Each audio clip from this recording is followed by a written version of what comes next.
Bakit ba kailangan natin ng research? Ba't di na lang tayo makinig sa lahat ng TikTok videos na pinapakinggan natin? Nandito si Professor Guido David of Octa Research sa Medyo Serious Talk Show to talk about ang importance ng research. Welcome po, sir. Welcome.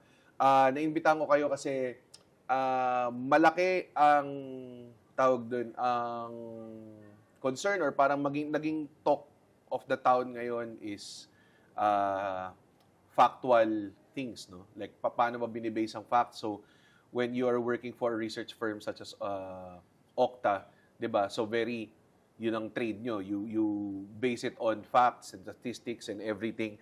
So, masasabi ko sa inyo, with the, tawag doon, sobrang daming lumalabas ngayon na facts, fake news, misinformation. Gaano ka-importante ang trabaho nyo ngayon, sir? Kumusta naman, Red? Yes, I would say... Wala lang kamusta dito. I would say mahalaga yung ginagawa natin. Tama nga yung sinasabi mo. Yung advent ng digitalization age, Yes. yung modern, kasi nagkaroon tayo ng industrial revolution, tapos yung computer age. Ngayon, we're in the information age. Okay. So, information yung keyword dyan. Ibig sabihin yan, maraming lumalabas na datos, kaya medyo uso ngayon ng mga data scientists. Actually, data science din tinuturo ko, tsaka artificial intelligence. Yeah. So, data science, so datos, information. So, yan yung datos na yan yung basis for a lot of the technology na nakikita natin ngayon sa artificial intelligence, sa mga chat GPT. Ngayon, dahil maraming information, marami ring disinformation. Yes. So, yan yung unfortunate reality na bukas na tayo, connected na tayo worldwide. Dati, kasi medyo I'm sure mas may edad ako sa'yo. Naabutan ko yung panahon na wala pang internet. Yeah. Yung traditional means of media, yung TV, radio, and ganun din by communication, telephone, or nagsusulatan pa, mga love letters, postcards.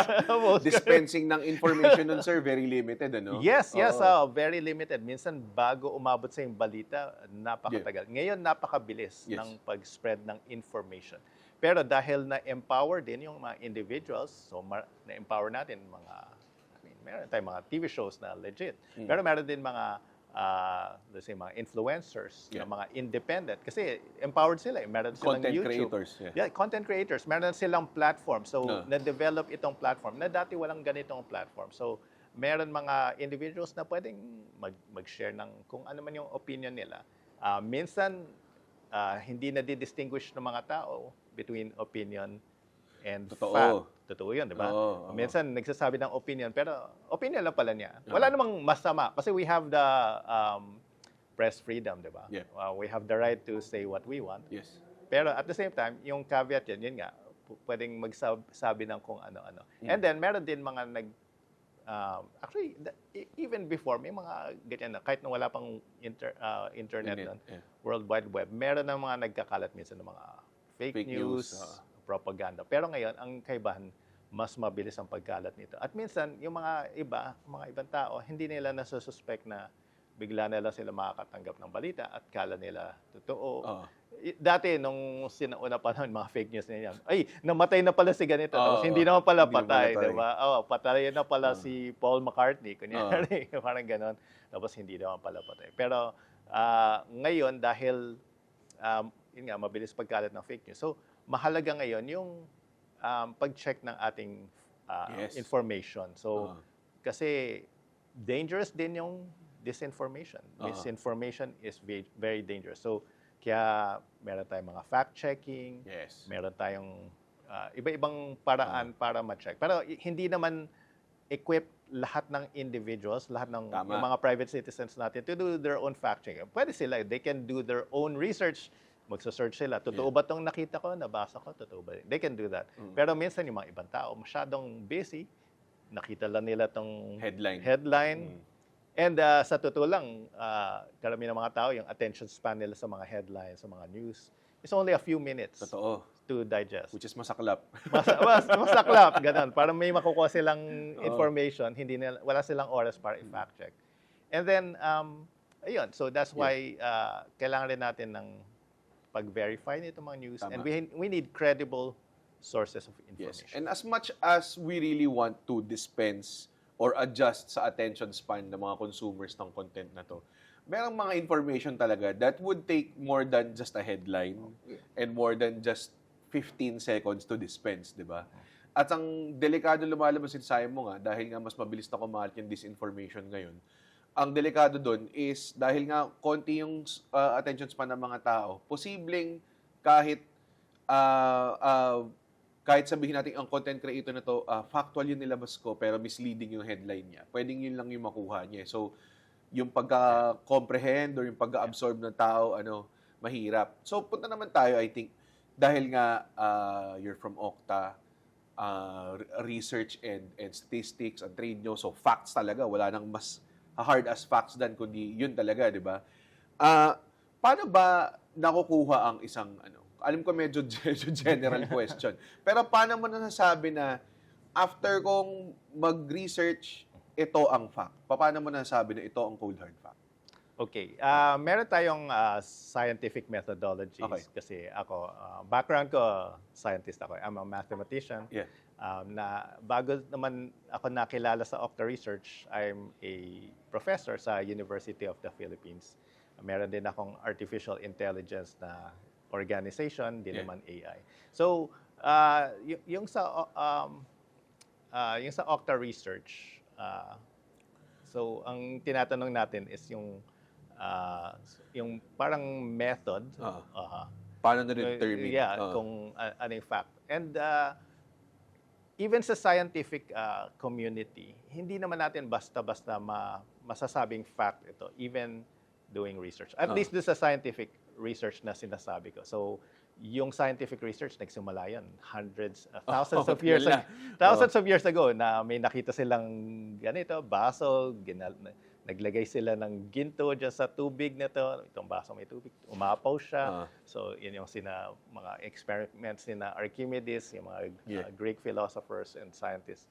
So, meron sila mga ginagawa para makakuha ng kaalaman, kumaga. Yan yung tinatawag na research. So, pero itong kaalaman na to, pag ginawa nila isang beses, hindi naman sure na fact na yun. Okay, ginawa nila. So, kaya sa scientific research, may sinasabi tayong kailangan you should be able to repeat the experiment. Yes. Or the, kasi kung, okay. Ginawa mo siya once, tapos hindi naman sabi ko, gumana ulit. naglagay ako dito ng, ng tansa, Copper. yung bottle cap, tansan sa tubig, tapos, naging ginto. Edi, akong sabi, paano man gawang ginto yan? Meron akong linagay na asin, may linagay ako na itlog ng butige, kung ano. Tapos, naging Ngayon, yung scientific experiment or research. So, kung legit siya, pag ginawa ng ibang tao, dapat ma-replicate niya. Kaya meron kaming sa scientific review, may peer review kami, so tine-check nila, kaya bang hindi naman nila ginagawa ulit yan, pero tine-check nila yung methodology kung sound yan. Of course, iba yung scientific research. Pero sa ating, kunyari, sa mga research ng mga individual, or nagpa-fact check sila, pag may ginawa tayong pag-aaral, yun nga, hindi siya sapat na nagawa natin na isang beses. Madalas, we have to check and double check. Ganun rin sa fact-checking. So, pag may na-check na isang reference namin, ay mali ito. Mali ito yung sinasabi. Pero baka mali pala yung reference. Kumbaga, minsan parang tawag din, parang triangulate natin. Hahanap tayo ng multiple sources of information bago natin masabi na, mukhang factual ito. Meron bang standard kung ilang multiple sources of information yung kailangan nyo? Parang ganun? Hindi naman sa kung ilan. Well, syempre, the more the better. Kasi naman yan, nag-i-increase yung accuracy mo as you have more credible sources of information. Pero, usually, pag credible yung sources mo, kunyari, na may nabasa ako sa onenews.ph na na information, tapos nakita ko sa isang another credible source of credible media firm, masasabi ko siguro, pag dalawa, pag ganyan na credible, okay na 'yon. Tama. Pero Okay. kung medyo mga kasi dati may mga naglabasan, mga spoof or satire na Satirical news. satirical Oo, news, di ba? grabe. May ganun. Nabiktima rin ako dati, nabasa ko, tapos kala ko, oy, totoo. Tapos Hindi pala. may disclaimer pala, Yeah. may fine print na, this is satire. So, Oo. may mga ganun sila na hindi naman nila gustong, actually, nag-generate lang sila ng parang band, parang visibility sa website nila. Kung Yeah. nagpapapansin lang sila. Nagpapapansin lang sila, oo. And minsan, ganun rin ginagawa ng mga content creators. Nagpapapansin Yeah. sila. Gagawa sila ng eksena para may pumansin sa nila. Ang kanilang hirap, content. no? Kasi ngayon, dahil kung content creator ka or kung gusto mo malapit sa content mo is news or dispensing news and whatever, ang labanan dyan is siyempre kung ano yung attention grabbing na stuff. And that, ang problema, minsan dun nga, tama ka, dun na natapos. So minsan hindi mo alam, hindi mo pa na-verify kung ano yung sinasabi ng content creator na yun, di ba? Or hindi mo man lang na-verify kung tama or hindi kasi mag-move on ka na sa sunod and everything, di ba? And at the same time, yung creators themselves, baka akala nila yung kinukuha nilang fact ay factual. Minsan, nire-regurgitate nila tong Yes. wrong news na to, no? So talagang malaki yung I think responsibility ng di lang lahat pati consumer and creator, no?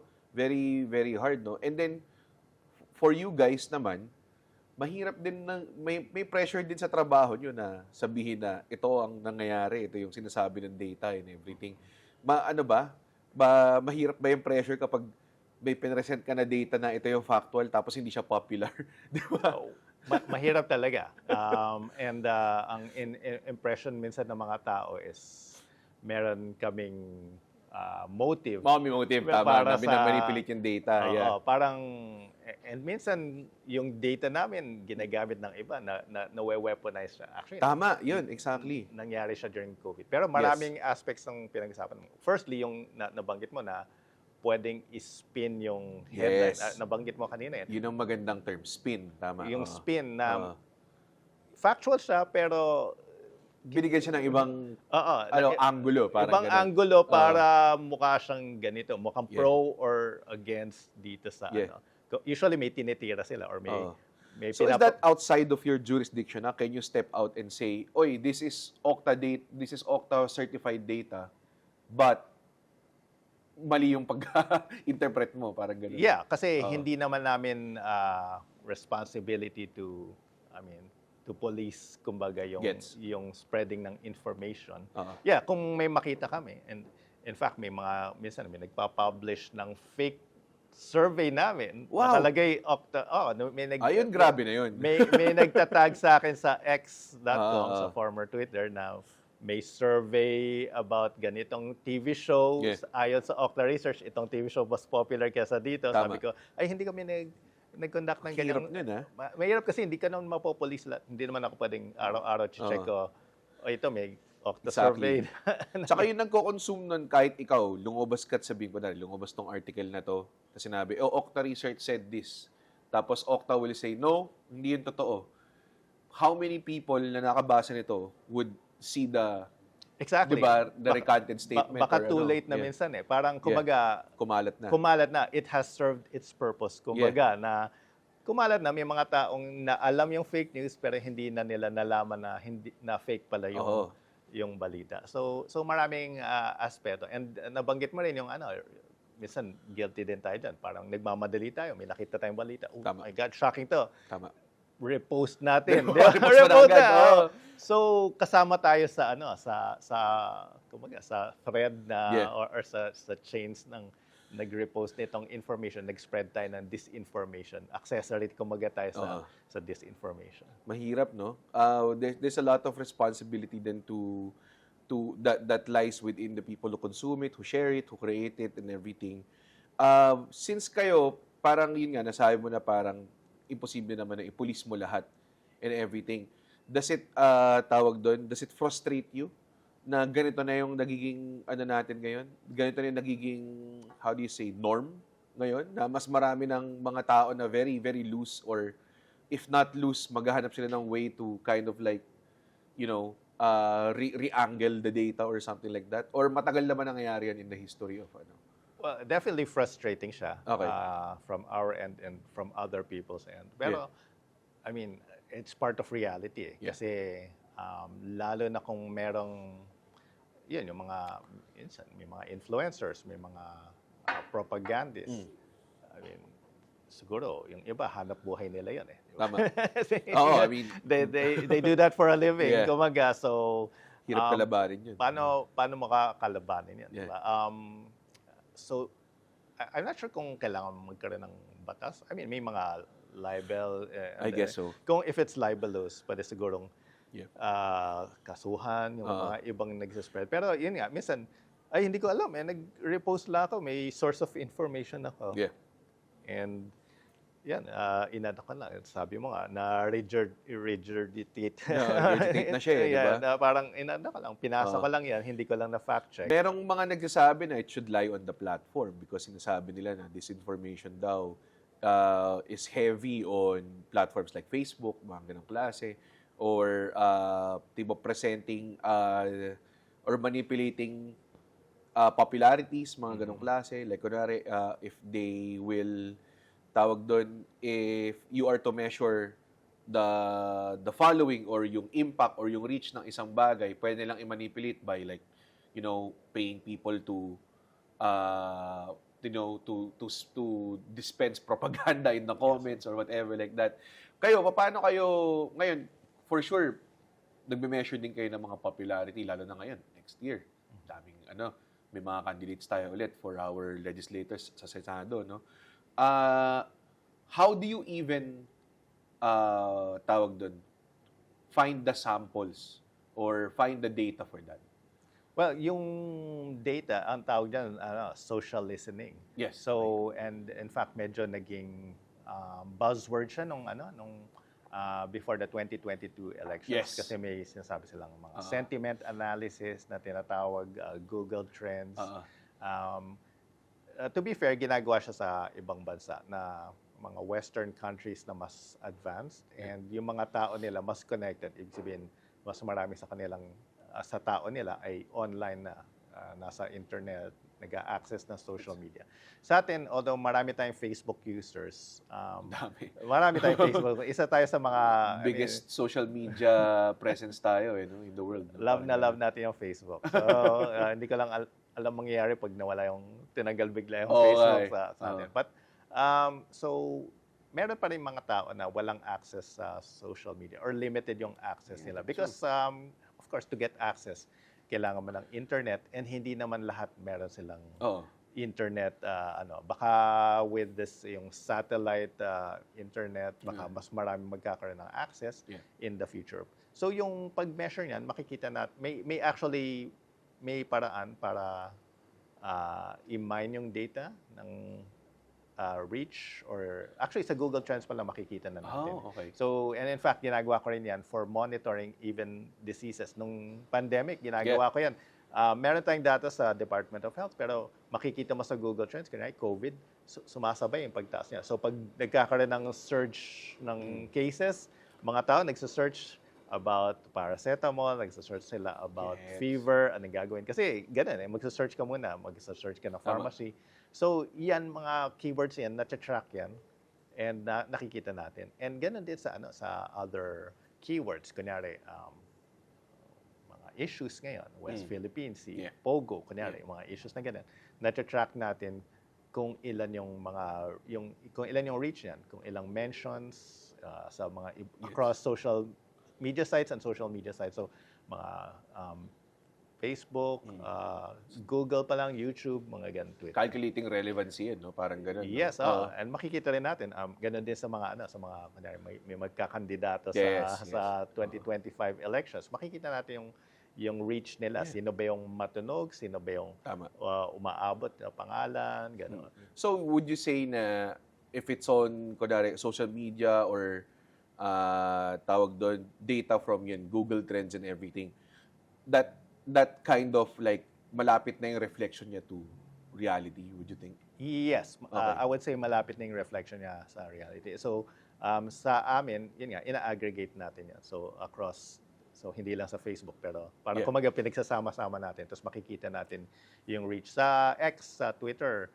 meron din mga, di ba, mga trending keywords, ganito. So, yun yung isang form ng, ano eh, ng reach na nakikita natin. Pero Twitter pa lang yun, so, or X pa lang yun. So, pag in-aggregate natin yan, makikita natin yun nga, ano yung mga issues na mabibigat. Kunyari, nung 1-2 weeks ago, yung Olympics, obviously, mabigat na issue. You know, maraming pinag-uusapan doon. Yung sa gold, alam na natin yun. Ayoko nang... Huwag natin pa sa gold tayo mag-focus.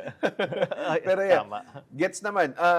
So many tawag doon. So naka-based na talaga siya sa behavior ng mga tao and everything. Lalo na, I think nakita natin with not just the previous presidential elections, but the elections before that, I think malaking weight and importance ang napunta dun sa social media, no? Sa ganun din. So, kung tawag dun, there is an issue nga na namamanipulate nga yung data in social media, you guys are researching these and using these as facts. Parang how do you factor in these like fake accounts, troll accounts that are also making noise, mga ganong klase? How do you sift through that sa data na ginagawa niyo? Medyo challenge yan, of course. May mga troll accounts, may mga bots actually na parang automated na sila nagpo-post. Although, Facebook itself, meron siyang bot detector. So, meron din siyang spam detector. And from what I heard, nabawasan na yung mga bots, yung mga ano, ganun. Pero yung mga trolls na mismong tao yung human, mismo. mas mahirap ano yun. Kasi syempre, I imagine, kunyari, ako troll yung trabaho ko, meron akong 50 accounts na ginagamit. Minsan nahuhuli sila kasi nagka-cross-post sila gamit nila yung isang account. Tapos, ibang account naman yung kala nila nakalagin sila sa same account. Iba na pala yung account nila. So, there are ways na ma-ano natin yan, ma-check natin yan. Kasi ano yan parang, in effect, it's a multiplier thing Parang sa halip na ako lang nagsasabi, ganito, you know. Sige, sabihin natin, gawin natin positive. It's a multiplier thing. Sabi ko, ang pogi ni Red. Gano'n. Pero minultiply ko, meron akong 50 accounts, 50 na yung nagsasabi nun. Suddenly, di ba, mas may laman na, exponential na, di ba? Kung meron kang troll farm, kunyari na... Sabi natin may 1,000 ka nun. Times 50 1,000, agad. 50,000 na yun. Di ba? Significant na yun. Sa internet presence, mabigat na yun. So, medyo ganun yung... And we can't really... I mean, kumaga, it's part of the reality rin ngayon. They use that in other countries. Sa US yata. I mean, I believe they use... may mga social media campaigns silang ginagamit. Sa ibang countries din. So that's why nagbabago na yung landscape natin. So I think partly yung mga politicians natin, yung mga strategists, nagbabago yung mga campaigns nila. Dati more of traditional, and ngayon mas fina-factor in na nila yung social media campaigns nila. Iba na talaga yung labanan ngayon, lalo na kung ganun sa marketing and campaigns and everything, no? Pero, sige, ilan tayo sa ano naman, kasi parang ang negative kagad, disinformation lang kagad yung pinag-uusapan natin. I mean, this research, this data must be used for not just spreading misinformation, I'm pretty sure, di ba? Or debunking them. Anong mga tipong mga gamit ng data na ni-research nyo? Anong mga like good positive examples on how it was used? Well, yung of the research, yun nga, we conduct quarterly national surveys, 1,200 respondents usually siya, face-to-face. And from these surveys, may mga questions kami, which ang purpose niya is really to guide policy. So meron kaming recent question about divorce, kung agree ba yung mga tao or hindi agree. Tama. And again, minsan wine-weaponize itong mga data na ito, pero ang intent natin is to provide information to the public, kumaga parang public service. Para may kaalaman tayo na ano ba yung, kasi ako, kunyari, may opinion ako, pero ano ba yung opinion ng karamihan ng mga kababayan natin sa Philippines. Ganon din sa mga political surveys. Sino ba yung pipiliin nila maging senador for 2025? Sino ba yung sa tingin nila ngayon ay mananalo for president for 2028? May mga ganong klaseng katanungan. Pero aside from political questions, syempre, meron tayong mga policy questions na ang goal is to influence. Inform, yeah. To inform, not really to direct kung ano yung magiging policy, but at least para siyang information para sa mga, especially sa mga lawmakers natin, sa mga officials, para masabi nila, ay, may datos kami na nagsusupport na ganito, ito yung popular sa mga kababayan natin, so siguro ito yung magandang gawin natin. And then I think if you are aware of these facts and information, kung ikaw ay kunwari sabihin natin, okay, pro-divorce law ako, parang ganun. Pero nakita ko sa datos nga na konti lang ang agree sa akin. So, baka you take it as, yung mga ibang tao kasi they take it as, hindi, dahil bobo. Baka more on, you take it as, baka kailangan pa ng information to dispense para malaman nila kung bakit importante to. Maybe to pull them onto your side. Pero ang masamang gawin is to manipulate it and tell them na, hindi talaga. Ang totoo is, engot lang sila. Pero yung mga maratalino, pro-divorce sila. Alam mo yun, mga ganong Exactly. klaseng tawag doon, manipulation minsan, nakakagulo lang. Parang ganun. And also, medyo nagiging issue siya kasi parang nagkakaroon ng parang divide between like, alam mo yun, classes, like lumalabas din yung elitism ng mga ibang tao and everything. Sabi ko positive. Well, hindi natin maiiwasan. Maiiwasan, din no? Meron talaga no? Yeah, I mean, hindi naman gano'n kalaki yung class divide. Yes, meron kaming disaggregation, kaya may ABC, ito yung sabi, Yan. ito yung sabi ng DNE, gano'n. Yung nabanggit mo, example, madalas kong nakikita yan pag naglalabas ako ng survey na about sa political question, kanya for senador. Minsan, popost ko ganyan, tapos may magko-comment sa social media, sa Twitter na, ay, ba't ganyan yung mga pili ng mga Pilipino, bobobo nyo. Exactly. As you said, exactly. And, of course, hindi naman ganun talaga yung yung intention natin na pag naglalabas na ng data. I mean, ito yung pili ng mga kababayan. Now, you can disagree with it. And okay lang yan. I mean, that's the nature of democracy, di ba? I guess so. In democracy, we're given our freedom of expression, freedom of Yes. speech. And we're given a vote Yeah. to vote for our... We have a say, di ba? Yes. Ang masasabi ko dyan, siguro, kung tingin nyo na yung mga iba nating kababayan, hindi sila gano'n ka-educated, then i-push natin for voter education, di ba? Di ba? I mean, kung sa tingin mo, hindi naman sa bobo sila, pero baka naman yan yung opinion nila because it's based on certain biases and ganito yung usapan sa circle nila. Yes, diba? ganyan yung usapan, ganyan yung lumaki sila, ganito yung environment nila. So hindi natin sila masisisi necessarily sa kanilang pili. But yun nga, how do we address that? Then yun nga, let's educate and kaya mahalaga yung education natin, yung education system natin na ma-educate yung mga kababayan natin para makapag-isip sila. Sa ibang bansa, pag nakikita ko minsan, pag nagde-debate sila, talagang nagugulat din ako, issues-based sila mag-debate. Sa atin, hindi masyadong issues-based Diba? I mean, maraming pasiklaban dito. Don't you agree? Hindi masyadong I mean, masyadong, and pag may nag-argue na ganito, ito si kandidato, hindi siya pro ganito.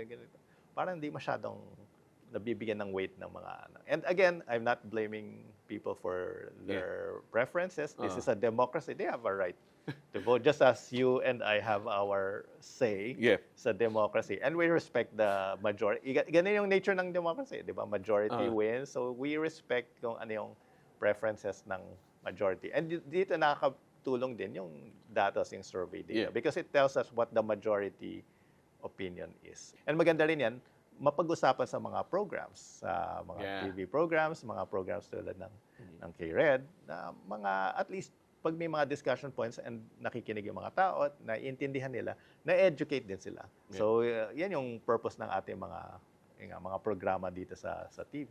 When you're talking about like different data, baka para lang makita din natin yung impact ng mga iba-ibang klaseng data. I'm pretty sure ang dami yun ng klaseng research and analysis na nagagawa. Ano ang pinaka shocking, hindi naman shocking, parang surprising thing na nakita nyo na? Kunwari, meron kang ni-research as ina-expect mo it's going this way and then biglang, hindi pala.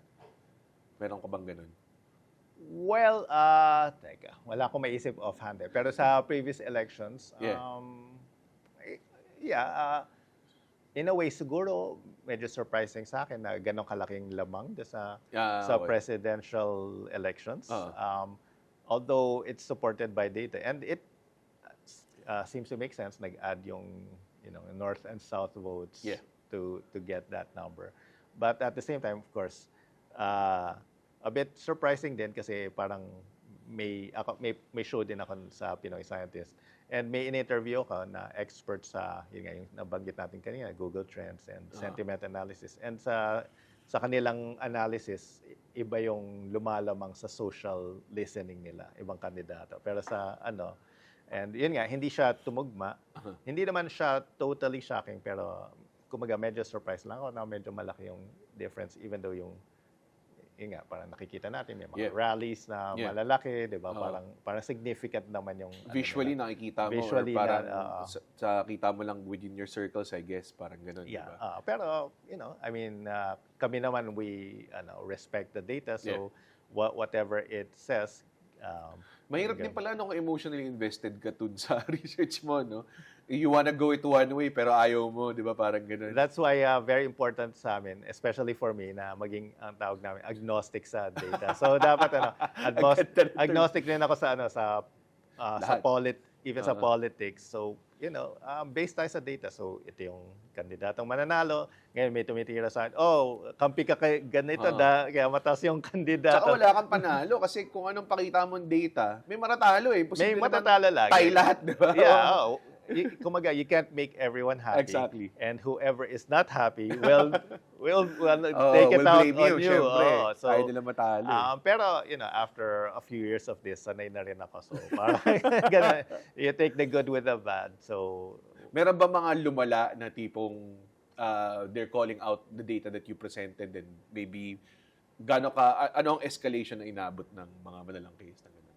well, may troll lang na naalala ko in particular na sabing parang may pinost ako tapos sabi, "Oy, lalampasok yung mukha mo sa sa urinal ng MMD or something." Like that. Sorry, uminom ka.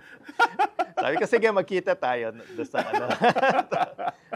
Ganun, parang, ganun talaga. ganun talaga. Sabi ko, sige, magkita tayo sa So, hindi man lumala yun. Pero, yun nga, may mga, at some certain points, medyo, minsan, lalo na kung may multiplier effect sila, yun nga, maraming post. Siyempre. Maraming kasunod yan. Maraming kasunod na, ganari, yung hindi nag-agree sa data, gano'n. So, meron mga iba na, yun nga, can be very hostile. Pero, sa experience ka naman, it's just, yun nga, basta within the social media world na naman, wala namang parang lumapit sa akin in person. O ikaw, yung naglalabas ka ng fake news or ng disinformation na gano'n. So, wala pa namang gano'n. I mean, everyone I've met, very respectful. So, hopefully, gano'n yung, that's the situation. Siyempre, you guys are doing research, subject siya to human error. Nagkaroon na ba kayo ng time na tawag doon? Pero pag mahisante ka, hindi mo na kailangan aminin. Pero may time na ba na parang naglabas kayo ng research bilang, ay hindi, medyo mali pala, and then you corrected it, gano'ng klase? It can be subject to human error kasi minsan, siyempre, may nagsa-survey face-to-face, minsan yung encoding ng data, baka maling nasulat, gano'n. I mean, usually yung mga errors naman yan, maliit. And meron naman talagang margin of error yung survey. So, hindi naman siya pinpoint accurate, kumbaga. Ang margin of error natin sa national survey is plus minus 3%. Okay. Pero, in theory, pwede rin, kung hindi maayos yung sampling, it can go a little bigger than that. Pero sa experience namin, yung sampling namin ay maayos. So, within the margin of error. Pero, minsan, fina-fact check din namin yung aming sariling data. Check namin, tama ba yung pagka-encode nito, gano'n. May makikita kami parang, minsan may lalabas na parang hindi sa tingin namin hindi tama. Hindi So, mo, yeah. hindi nag-a-add up. Parang hindi nag-add up. Parang eye test lang. Okay. Kasi hindi Ah. naman ako lumalabas sa survey, sa Yeah, yeah. ground. Hindi naman ako nagdo-door to Resulta door. na yung mga nakukuha mo. Nakuha ko yung datos na nakikita ko yan. So may overview, may bird's eye view lang ako. Pero minsan makikita mo, lalo na pag sanay ka tumingin sa datos. And ganun kasi nung COVID, nasanay na rin ako tumitingin sa mga datos, Excel files na, kasi sa DOH dati, nung naka 1 million cases na tayo, 1 million data points yun sa Excel file. So hindi ka naman iniisa-isa yan. Pero minsan pag titingnan mo siya overview, pag i-plot mo siya, titingnan mo yung trends, parang may nagsa-stand out na baka may something wrong dito. So may mga instances na gano'n, may nakita tayo. Pero usually naman, yun nga, small lang naman siya in comparison sa ano.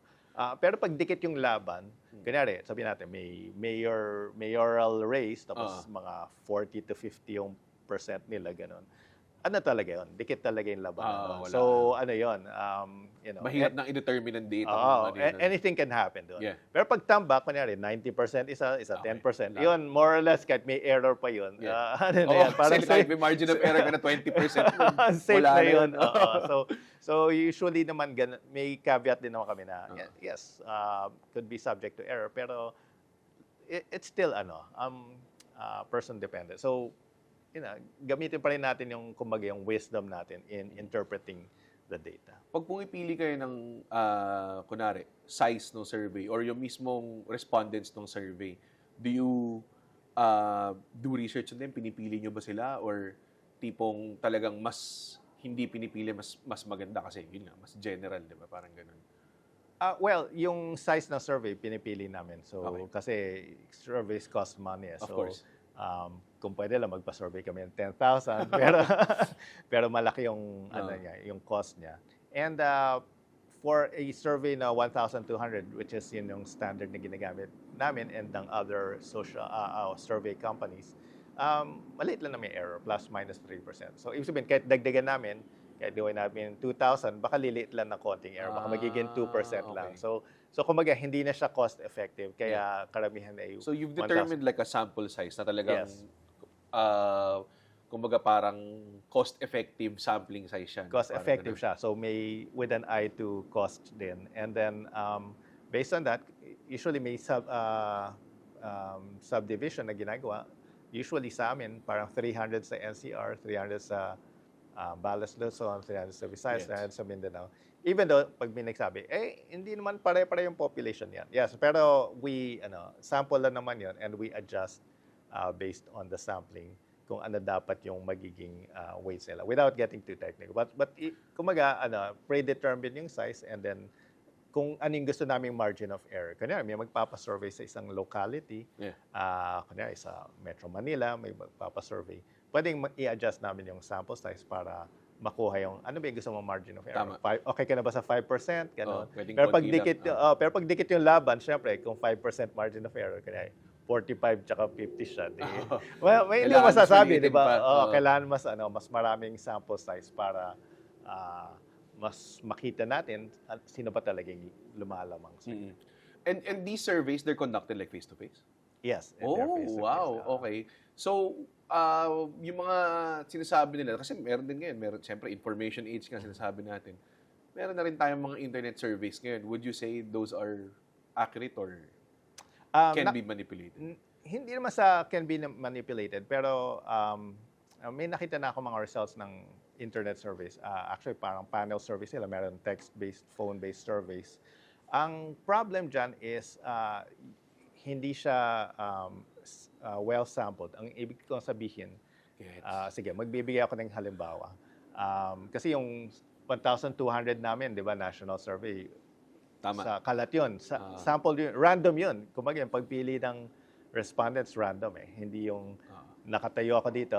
Lahat ng dumadaan, survey ko. Ano yun? Convenience sampling yung tawag yan. Kasi, hindi naman random. Kung lahat ng taga dito, nagtatrabaho sa One News, baka medyo mas homogeneous yung perspective ng mga tao dahil nag-uusap-usap, di ba? Parang nag-survey ako ng isang tao or nag-survey ako lahat ng echo chamber kayo. Parang echo chamber. Nag-survey ako ng lahat ng friends ko. baka Yeah. more or less, More or less same opinions, yeah. same opinion. Pero, so, yung sa internet survey, may Nangyayari yung ganyan, no?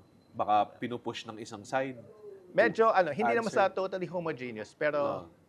pero merong, isa, sa internet survey, mas bias siya towards people na may phone or may internet. Gets. So, hindi siya gano'n kumaga, mas marami yung gumagamit ng mga phone and gadget or internet. Pero yung mga, kunyari, nasa probinsya, magsasaka na hindi natin nakukuha yung opinion nila. Whereas yung face-to-face, may chance na makuha natin yung opinion yan. The same chance as ako yung ma-survey as isang magsasaka. Parang gano'n. Parang very random. Very intricate. Gusto ko lang Yes. itanong yun kasi para malaman ng mga tao kung anong difference kung talagang face-to-face ka tsaka yung internet survey ka. Pero honestly, gusto ko pang kilatasin yung data. Gusto ko pang magtanong kung anong Excel sheet formulas ang ginagamit nyo, everything. But we are out of time. But thank you so much, Professor Guido. Ang tawag doon, ang One News, the Medyo Serious Talk Show, new episode every Tuesday, 9 p.m. sa One News. At kung wala kang TV, tulad ko, nasa YouTube yan. You can just go to the Medyo Serious Talk Show, type it up sa search bar, and yun. Tapos, kung may makita kayong survey, nagtatanong ko na enjoy nyo yung na to, mag-guess na kayo. Yan ang example ng pag-manipulate ng data. Thank you so much, sir. Thank you.